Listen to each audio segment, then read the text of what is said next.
Les dernières années de sa courte vie ont été un calvaire. 30 hospitalisations pour des problèmes respiratoires et cette grave crise d'asthme qui la tue en février 2013 à l'âge de 9 ans. Ella Adokissi Debra est-elle morte à cause de la pollution de l'air londonien? Sa mère, épaulée par des scientifiques, en est convaincue. Un procès vient de s'ouvrir pour le savoir.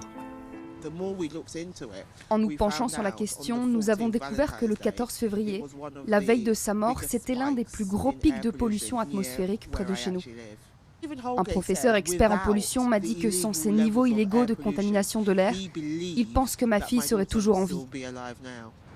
Ella vivait dans un quartier du sud de la capitale britannique, à 30 mètres seulement de l'un des axes routiers les plus fréquentés.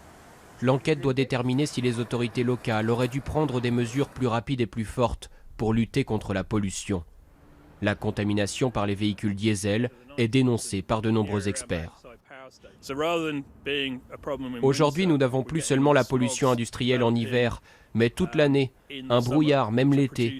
C'est à cause de l'action des rayons du soleil sur les particules diesel. Ça forme du dioxyde d'azote qui se répand comme une couche de poison sur la ville.